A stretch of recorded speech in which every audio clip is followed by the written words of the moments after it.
Happy Tuesday, my friends, and welcome back into another edition of Prime Sports World. I'm, of course, your host, David. I'm playing Huffman from the Daily Blitz blog. I'm joined by Christian Simpson, fresh off calling last night's Monday night football game. Please like, share, and subscribe to the podcast. Thank you very much for joining us. On today's episode, we're going to talk about that Monday night football game. We're going to talk about two trades that went down in the National Football League. We're going to give out some game balls, and then we're going to preview week number 7 in the National Football League. Christian, crazy that we're already in week number 7. Yeah, football man. season Isn't kind of it? go. Yeah, Yeah.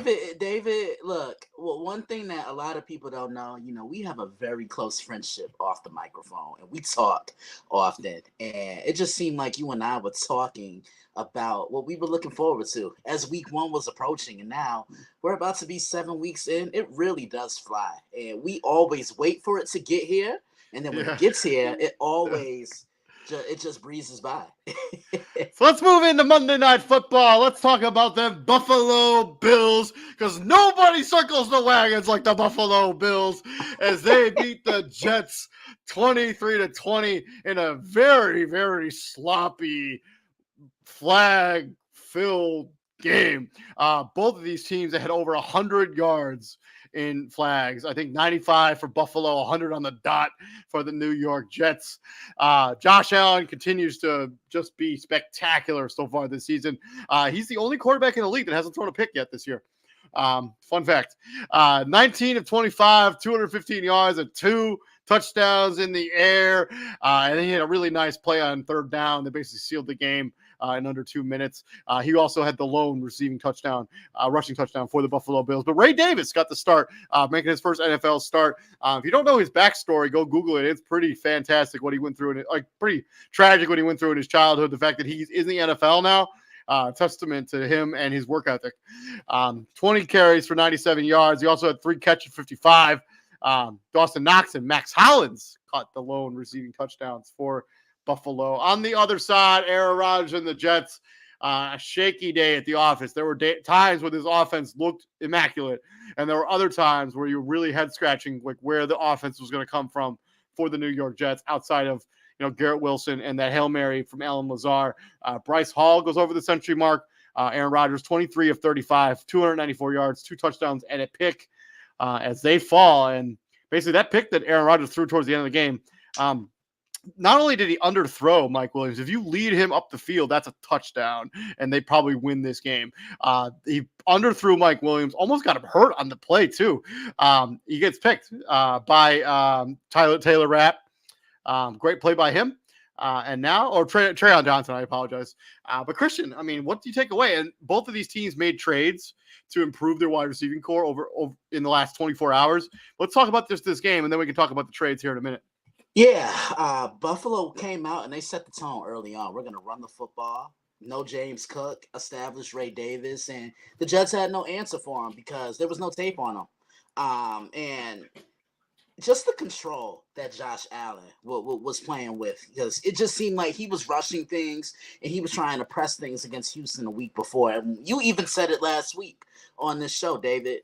He's going to come in to this Monday night game with a chip on his shoulder. As far as the Jets, good things happen when Breece Hall touched the football. I got a lot to. We're going to talk about the trades for sure, but the Jets. My cat's destroying something. I'll be right back. It's all good. But the Jets, they're a funny team. Let's put it that way. And the reason why I say that is because the offensive line is absolutely horrible. The Jets' offensive line is absolutely horrible. I was saying, David, the Jets' offensive line is absolutely terrible. And this is a team that needs to ground and pound the football. They need to run the football. Like I said, good things happen. If you can establish the run, you can also establish a lot of the play action stuff. I mean, outside of that Hail Mary, I mean, this offense, this passing game for this Jets team just wasn't there. I mean, you had a 52-yard Hail Mary because Aaron Rodgers is just the master of the Hail Mary. But this offense without that Hail Mary, especially in the passing game, left a lot to be desired. Yeah, it definitely did. I think my biggest takeaway, from calling it was the simple fact that the Jets left so many points on the table, and it was the miscues.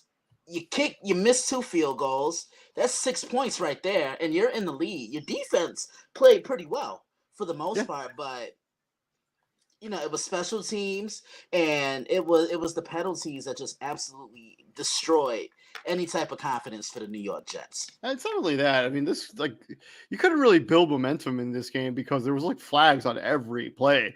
Some of them justified, other ones not so justified.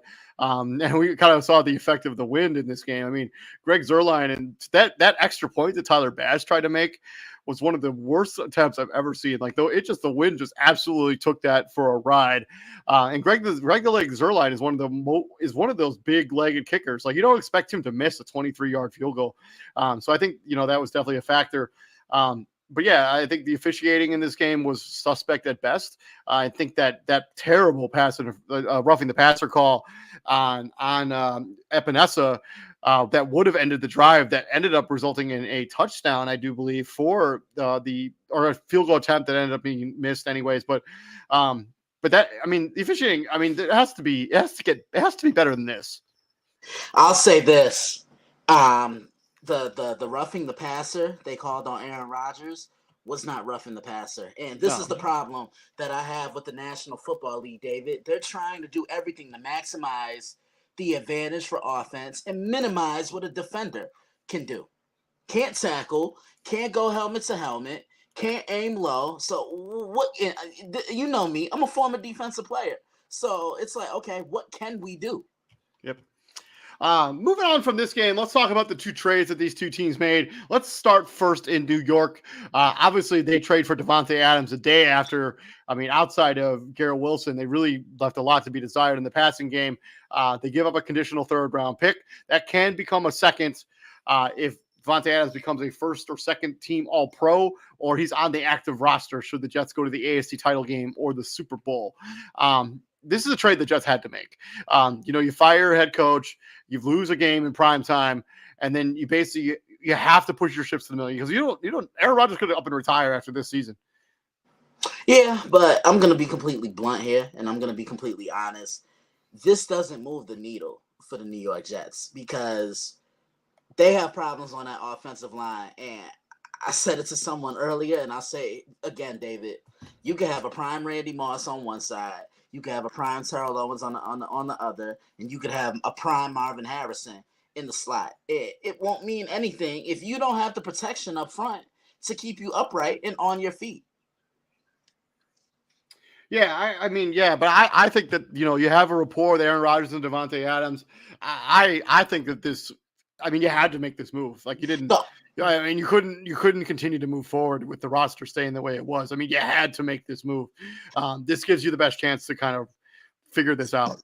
Yeah, I will say this though: the one guy that benefits the most from being around Davante Adams is Garrett Wilson, and the reason why I say that is because they're going to throw a lot of single high looks at Davante Adams. They're going to play cover 1, cover 2, no matter where he's lined up, and you can't double 2 wide receivers at the same time. It's the equivalent of basketball. You can't double team 2 guys at once. Someone's going to be left open, and Garrett Wilson's going to see a lot of single high man coverage looks. To the other trade, the Buffalo Bills trade for Amari Cooper. Is Browns are probably going to be shelling off a lot of their pieces over the next couple of weeks before the trade deadline on November 7th. I think this deadline is. But yeah, they gave up. So the Bills are going to get Cooper and a 6th-round pick. They give up a 3rd, not in 2025, and a 7th in 2026. I also love this trade for Buffalo. I mean, we kind of saw what the wide receiving core did during this particular game. I mean, Curtis Samuel was the leading receiver in the game with 3 catches for 44 yards. Keon Coleman's a nice player, but he dropped a pass he should have had that would have gone a long way to putting points on the board. Khalil Shakir should be more involved in the passing attack. He's actually the most efficient wide receiver in the NFL. When it comes to like his targets as to catch rate, like he basically doesn't drop anything. But I think you needed to do something about this wide receiving core. Amari Cooper is a fantastic wide receiver. He may be the best route runner in the NFL. Yeah, I wouldn't disagree with that. But when I look at this move, I just explained it to someone the other day. The Bills had what I call a number one wide receiver by committee. 1 week it's Curtis Samuel. 1 week it's Marquez Valdez-Scantling. 1 week it's Matt Collins. 1 week it's Keon Coleman. And those are guys that don't necessarily put fear into a secondary. You get what I'm saying? Yeah, now you add a guy like Amari Cooper. He's the guy you got to circle in on. Anybody but Amari. Yeah, I can't wait to see him and Josh coexist with one another. I think this brings depth to their receiving room, and I think this separates them from every other team in the AFC East. Let me bring Matt James into the show. Hey, Matt, what's up, man? Hey guys, how's it going? It's going well. We're about to move into game balls. You want to give out your first game ball before we get into week number 7 as we close this chapter on week number 6. You got a game ball? You know who I'm going with. Our rookie, Caleb Williams, baby. Breaking the rookie record. Nice 4 tutties in London on early Sunday morning. It was nice to see the Bears offense continue their stride, and I'm loving what I'm seeing from him lately. The decision making he's been having. I mean, he'll get under pressure, and he's making the right choices now.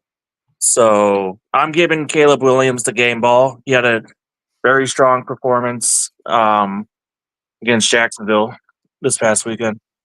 I'm giving my game ball to the king, Derrick freaking Henry. I also think that I've given my game ball to Derrick Henry, I think 3 times out of 6 weeks. So he must be doing something right. But this stat line for Derrick the King Henry, 24 carries, 132 yards, and 2 touchdowns. Derrick Henry gets my game ball. Christian, your turn. I'm giving it to Chris Godwin. 11 receptions, 125 yards. And did you see that touchdown that he scored? That touchdown was really more poor tackling than it was. Yeah, it was, but he's known as Mr. Yak, Mr. Yards after the catch for a reason, and you saw it right there on full display. So let's get into week number 7. We start in Thursday nights, and we got the Denver Broncos going down to the Bayou, taking on the New Orleans Saints. Both of these teams are coming off taking an L, really kind of getting blown out in their games the most recent week. Last time these two teams played was 4 years ago. Christian, do you remember who won that game 4 years ago? New Orleans did. Yeah, I don't think the Saints had. I mean, the Broncos had an official starting quarterback in that game because all of that is the game. Yeah, so it was 31-3 New Orleans, and that's the game that what is his name? I'm gonna look it up. But how do you think the 2024 version is gonna shake out for these two squads as they look to rebound off a pretty bad loss on both their ends? Look, it's going to be a special night in New Orleans. Drew Brees is getting his number retired. So shout out to a future Hall of Famer. The Pro Football Hall of Fame is next, but he goes into the Saints Hall of Fame on Sunday. And it's ironic. It's happening again with Sean Payton in the building. I like Denver in this one. I just don't like what I'm seeing from the New Orleans Saints. Denver, I think they're gonna control the game. They're gonna win it with field position, and that defense is gonna do just enough. I like the Broncos. Kendall Hilton was the starting quarterback. He completed 1 pass out of 9 attempts for 13 yards. Yeah, you may not be liking what you've seen out of the New Orleans Saints. I didn't like what I saw out of the Denver Broncos against the Los Angeles Chargers last week. I'm taking the Saints and Spencer Rattler. I don't know if Patrick Surtain is going to play coming off that concussion. That's a big part of this Denver Broncos defense. I'm taking New Orleans. Matt James. Yeah, this is an interesting one, especially with the slide the Saints have been going on. But I'm going to take Denver. Their defense has had some strong performances on the road. Now this is Drew Brees' retirement game for them, and they should be a lot of emotion on New Orleans sidelines with the fans and everything. But I'm going to take Denver in this one because they have a better defense. Swinging across the pond, and we got the heavy hitting matchup of the 1-5 New England Patriots going up against the 1-5 Jacksonville Jaguars. Both of these teams are fresh off getting beat down in week number 6. New Orleans, the Jaguars getting beat by our Chicago Bears, and the Houston Texans roughing up the New England Patriots. I'm sorry, London, that this is the game that you're going to have to watch. The last time these two teams locked up was 2 years ago. New England hung up 50 points in this game on routing 50-10. Matt James, what do you think the 2024 version is going to look like down there in London at what is it? What is the name of that damn stadium that they play in? Wembley. Wembley. Yes, Wembley. Yes. Oh Lord. Who was it? TJ or Izzy mentioning actually it had to been Izzy mentioning the Herm Edwards situation for Jacksonville. And I'm like, all right, it's not going to happen last week. I'm telling you right now. This is the game that's going to happen. If Jacksonville Jaguars lose this game, they're just going to leave Doug Peterson in London. Yeah. Three coaches the last 3 years have been fired after a game in London. Sorry, go ahead. And he's going to be the fourth. Give me New England just to see if it actually happens. I mean, both teams are struggling mightily, so I'm going to go with New England. I'm taking the Jacksonville Jaguars. I don't know why. I'm just doing it because I just think that I think Trevor Lawrence is better than Drake May. I think he'll make another play here and there. But this is – I'm sorry, London. There are better football games that you'll be able to watch later in the afternoon if you don't wish to watch this. So, Christian. And can really go either way. I'm going to take Jacksonville. I'm not confident in it, but I'm going to take the Jaguars because I think Trevor Lawrence – in that offense, they're going to do a little bit more than what Drake May in this offense can do. From there, we swing back across the pond and we go to Mercedes-Benz Stadium, the home of the Atlanta Falcons, as they welcome the Seattle Seahawks in the Battle of the Birds. Seattle, fresh off losing that game on Thursday Night Football against the 49ers. Atlanta beat the Carolina Panthers on Sunday. Last time these two teams played was 2 years ago. Atlanta gets squeaked out a 27-23 victory in Seattle. For this version, I'm going to take the Atlanta Falcons because, of course, I'm going to take the Atlanta Falcons. But I think that they've found a real rhythm on their offense when it comes to using the passing attack to set up, using the running game to kind of set up their passing attack. This is an Atlanta Falcons team that I think is going to be dangerous when it comes to the end. I am very concerned about their lack of a pass rush, and that could be a problem against the Seattle team that can really fill it up and really throw the football. But give me Atlanta. Christian. Yeah, I'm with you. I'm taking the Atlanta Falcons as well. I don't like what I'm seeing from the Seattle ground attack because they're not feeding Kenneth Walker III the ball. Geno Smith shouldn't be throwing the ball over 40 times. That's just a recipe for disaster, as TJ would say. Yeah, I like Atlanta in the Battle of the Birds. Matt James. Yeah, Seattle definitely needs to feed Kenneth Walker III more. I mean, I don't know why they aren't. He's a solid running back. I'm going to take Atlanta. Yeah, they're definitely a team that's on the rise and going to be very dangerous in the towards the end of the season, as they're they do need to get their pass rush going, and if they do, they could make a deep run in the playoffs.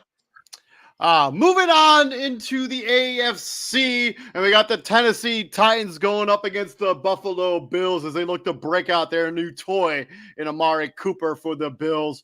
Obviously, the Titans fresh off getting beat by the Indianapolis Colts, and the Buffalo Bills fresh off beating the New York Jets last night in MetLife Stadium. Last time these two teams played was actually 2 years ago again. Buffalo hung up 41 points on the Tennessee Titans en route to an absolute beatdown of the Titans. Matt James, what do you think is going to happen this year? Expect the same. I got Buffalo in a blowout, and yeah, this is the start of the Josh Allen to Amari Cooper part of their season. So expect them to Josh Allen to go and look for his new receiver here. I'm gonna predict he's gonna score in this one. I got Buffalo in a blowout. Christian. Yeah, Buffalo wins this game. Tennessee, they're just not a good football team at this point. When their heads are in it, Buffalo has one of the more opportunistic defenses in the league, and Levis, he's going to give you one. And I just think Buffalo, they have way too much. I wouldn't be shocked if this were a blowout, like Matt said. I'm going to predict a blowout. I think Amari Cooper has over 100 yards receiving as well, maybe 2 touchdowns in this game. I think it's going to be an absolute Josh Allen for MVP train going to start in Buffalo Orchard Park this weekend. From there, he's looked good. I told you he has not. He's the only quarterback in the NFL that hasn't thrown a pick so far this season. Mm-hmm. From there, we're gonna swing into the AFC North, where we got the 2-4 Cincinnati Bengals going into Huntington Bank Field, the home of the 1-5 Cleveland Browns. Both of these teams need a win to keep their season even remotely alive. Even though the Cleveland Browns, it does seem like they're shopping their pieces. So maybe they've already thrown in the white flag. I have no idea who the starting quarterback is going to be for Cleveland. If I had to guess, it's probably still going to be Deshaun Watson. But Christian, how do you see this game shaking out as the battle for the basement in the AFC North is underway here? It seems like every time Cleveland plays Cincinnati in Cleveland, the Browns always beat them. I don't think that's the case this year. I think the Bengals are going to throw a lot at Deshaun Watson defensively, and I think this could be that quote-unquote get-right game for the Cincinnati Bengals because their offense is kind of sputtered at times. Their offense has not looked as prolific as it's been in years past. I like the Bengals. I'm taking Cincinnati. Matt James. Yeah, I'm going to go with Cincinnati also. As Christian said, the offense had sputtered this last week. The Giants kept it in check for the most part throughout the game. But I kind of see them breaking out a little bit in this one and putting up some points against the Browns in a comfortable victory. I'm going to agree with you guys. I think this is going to be a low-scoring affair. I think that Browns defense is still pretty formidable, but I think that there's going to be too much Joe Burrow and too much Jamar Chase. And I just, as we talked about yesterday, this Cleveland Browns team just doesn't want to play with Deshaun Watson. They just don't look motivated. They don't look to play hard. Give me the Cincinnati Bengals to kind of revive their season a little bit. Third win, 3-5. You get a nice little winning streak going on, you can be right back in the thick of things pretty quickly in the AFC. From there, I think the most interesting matchup maybe of the entire weekend takes place in Lambeau this weekend. We got the 5-1 Houston Texans and CJ Stroud going into Lambeau and taking on Jordan Love and the 4-2 Green Bay Packers. Last time these two teams played was actually 4 years ago, almost to the date, actually, 10/25/2022. They're going to play on 10/20/2024. Green Bay won that game 35-20. And Christian, I think I know what's coming. David, David, you ready? Baby. Yeah, David, let's go, baby. On my count, Matt, you joining too? Matt, All right, let's do this. Let's do it on my count. 1, 2, 3. Shameless plug number one, baby. Look, Houston, I know they don't have Nico Collins, and he makes their passing game better, but Joe Mixon as a whole makes this offense better because he brings balance. He can catch the ball out their backfield. What Aaron Jones was to the Packers all those years, that's what Joe Mixon is to any offense that he's a part of. And I know the Bengals are probably kicking themselves for not re-signing him. Green Bay, look, I like what I'm seeing from the Green Bay Packers. They're playing with enough balance offensively and defensively. They're very aggressive. They're getting home. They're swarming the ball, and they're coming away with takeaways. This is why you went and got a guy like an Xavier McKinney. I preview this one on Friday. Be on the lookout. Matt James. This is a big game for Green Bay as they continue to try to get their stride with Jordan Love coming back. An easy victory over the Cardinals last week as they came back to earth after that second half comeback in San Francisco. And this could be a very key game for Green Bay, especially for the fact that they don't have any marquee wins just yet. But I'm going to take the Texans in this one. I just feel like they have more of a just better pass rush and just better flow on offense too overall. And give me the Texans, but it's going to be a very good close game till the end. Matt James makes a very interesting point. When you look at the Packers' schedule and the teams that they've played well against and beaten, it's not a who's who of good football teams. They've beaten the Colts, the Titans, the Rams, and the Cardinals. Like those are not quality victories. If they played the Eagles and lost, they played the Minnesota Vikings and also lost. And their 2 wins against the Colts and the Titans was without Jordan Love. Um, yeah, I think that makes a good point. I was hesitant to take the Green Bay Packers. I have really liked what I've seen, especially out of the defense. Very opportunistic, makes turnovers. But you know what else has been a fantastic defense? This Houston Texans team. Outside of that game against Minnesota, they have been stifling. And I think they're going to get after Jordan Love. I think they're going to run the ball effectively because the Packers still struggle against the run. Even though they did play pretty well against James Conner last week, who I think got banged up and didn't return in that game anyways. But give me the Houston Texans in a sort of mini upset, I guess. I don't know. I mean, on the road. Yeah.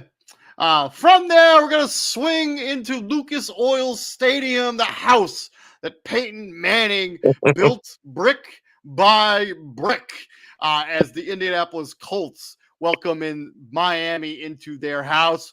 Miami's 2-3. They're fresh off their bye week. I have no idea who the starting quarterback is going to be for the Miami Dolphins. I know it won't be Tua Tagovailoa. If I was a betting man, it's probably Tyler Huntley. I do not know who the starting quarterback of the Indianapolis Colts will be either. As we talked about yesterday, it will probably be Joe Flacco. They're coming off winning a game against the Tennessee Titans last week. They're 3-3. They're kind of in the thick of things in the AFC. Last time these two teams played was actually 3 years ago. The Colts got the advantage 27-17. Matt James, how do you think this one shakes out? You know what? I'm going to go with the Colts on this one. Especially if they continue with Flacco, which I think they should. He's been playing well with this offense, getting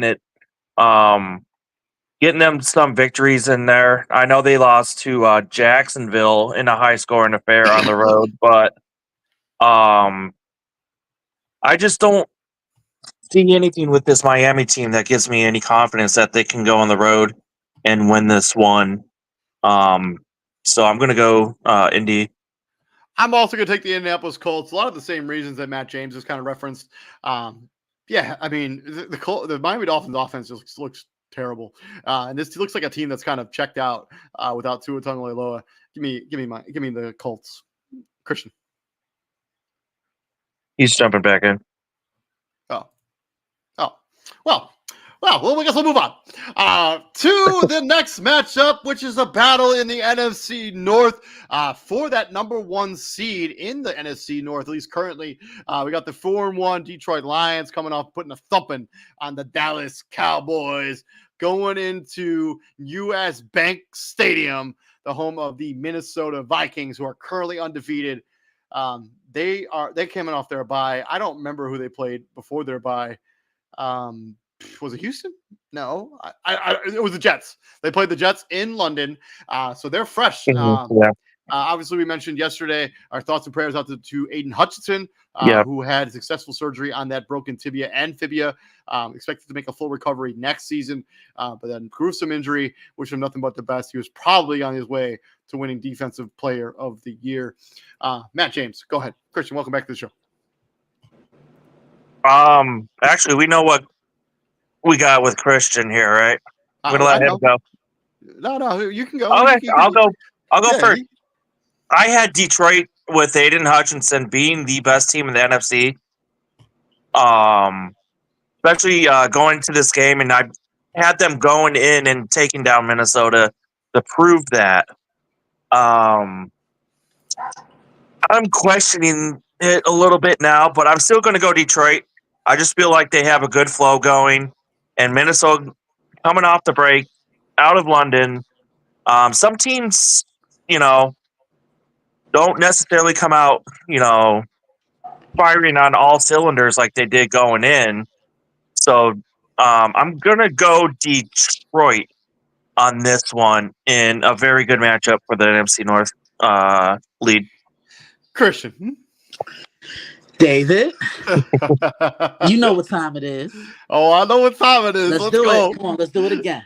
1, 2, 3. Shameless Shameless plug plug number number 2. 2, baby. Listen, I kind of want to echo Matt's sentiments. Oh, and by the way, I have the Colts beating the Dolphins, by the way. The Lions, to me, are the most complete team in the NFC. They have a great offensive line. They can run the ball. They can throw the ball. They have weapons galore. Ben Johnson knows how to utilize each weapon to its full strength and maximum potential. And defensively, they get after you. I know they did take that hit with Aiden Hutchinson, and I'm really wishing him the best because that's just absolutely devastating. No matter who you're a fan of, you never want to see that happen to anyone. It's a good time to be an NFC North fan. Each team has a winning record. You know what I'm saying? Minnesota. I don't think anybody could have seen this coming. Minnesota has been absolutely fantastic this year. I preview this one tomorrow on the site. Be on the lookout.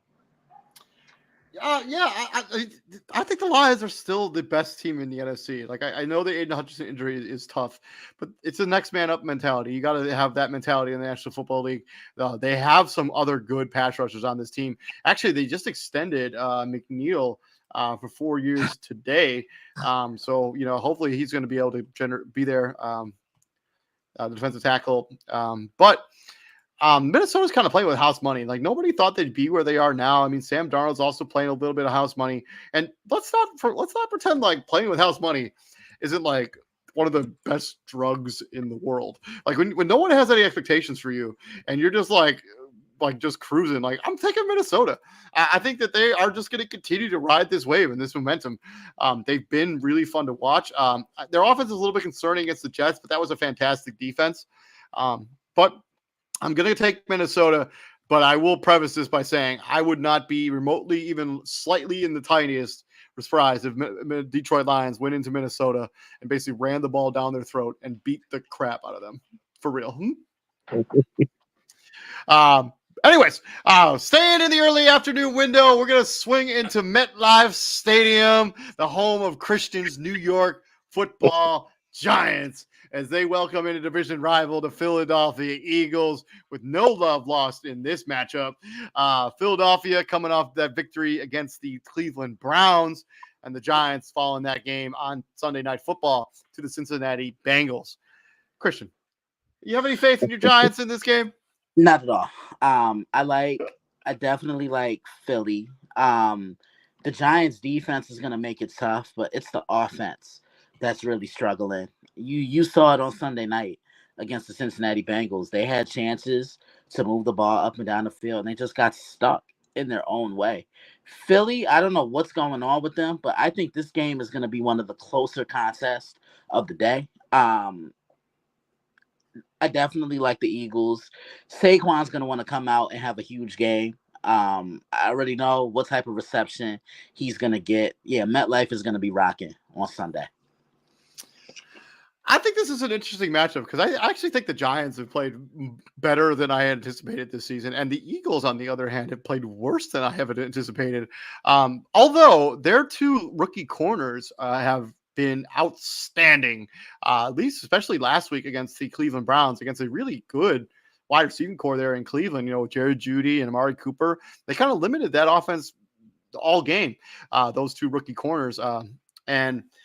I think this really depends on if Malik Neighbors is good to go. If he's able to return, what's going on with Evan Neal too? Is he just not good? Is that why the Giants haven't played him at right tackle or whatever, left tackle? Like I don't know what's going on with him. Like, is he hurt? Like, is he just not good? Because it could be the not good thing. Anyways, yeah. I will take the Philadelphia Eagles, but I think the Giants have been better than I had anticipated. And I wouldn't be shocked if they actually came in and won this game. This is a Giants team that at least plays hard. They may not win games, but they play hard. And sometimes that's all you can ask for. Matt James. Yeah, absolutely. This one's kind of tough to pick. I mean, everything was mentioned with both teams. I think the key factor in this is Saquon Barkley. Can he break through the Giants defense and put up a big game and make the Giants organization kind of pay for not paying him and keeping him there? I'm gonna take the Eagles just because they have to win this. I kind of feel like this is one of those you have to get your offense going at some point, and I feel like this could be a good one to do that against the dingy, hardworking Giants defense on the road.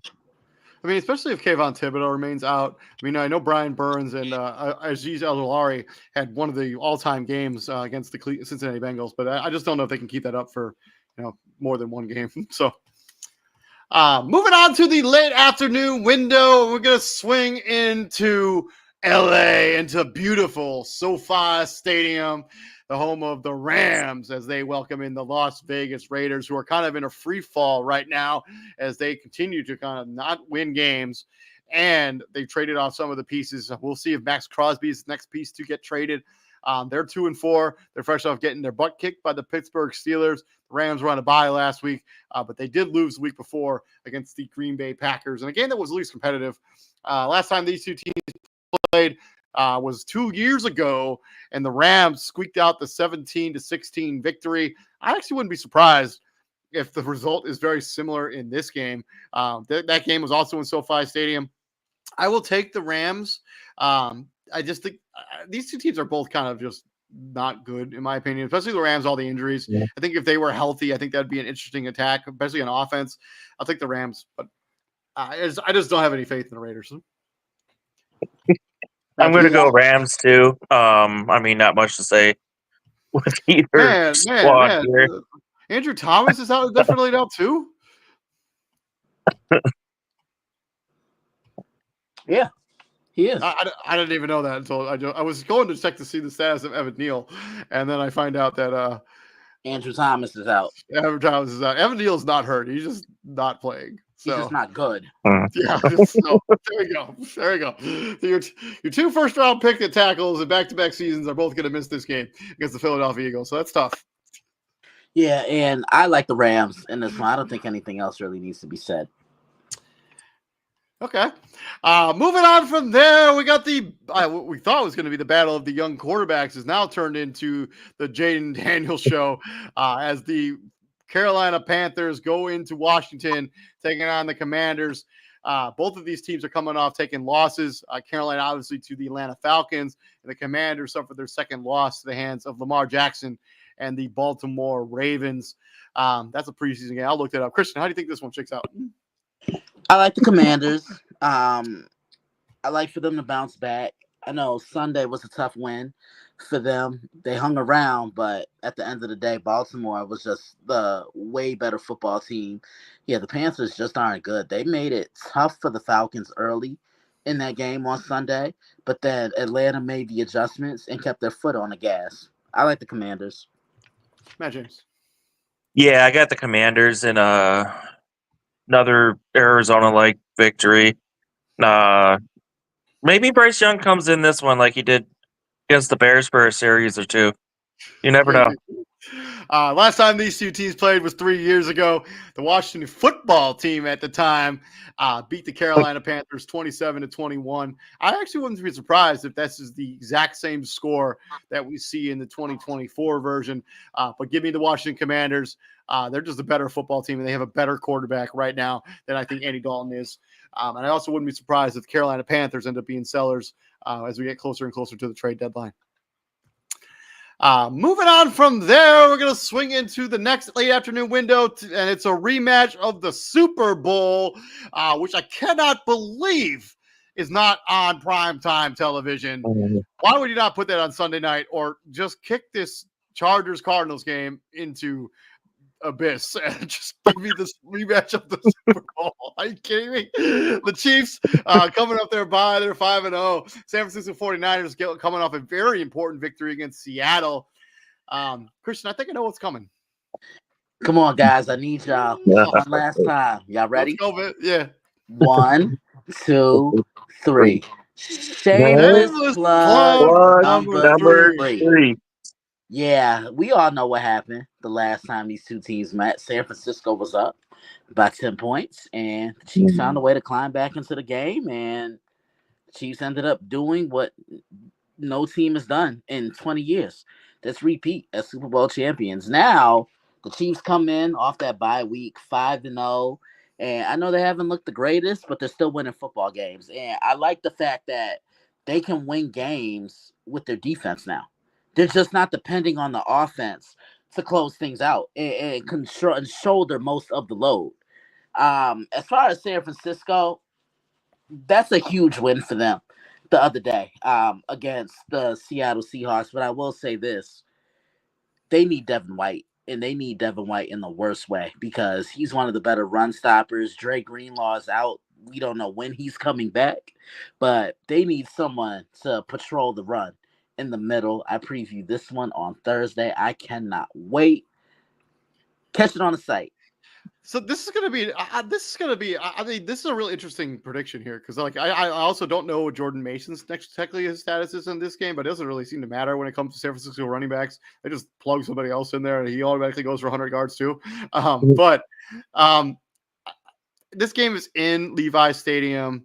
I'm gonna take the 49ers, but I wouldn't be surprised at all if Patrick Mahomes and the Kansas City Chiefs if they ended up squeaking out a tough victory. I think this is going to be a low scoring game.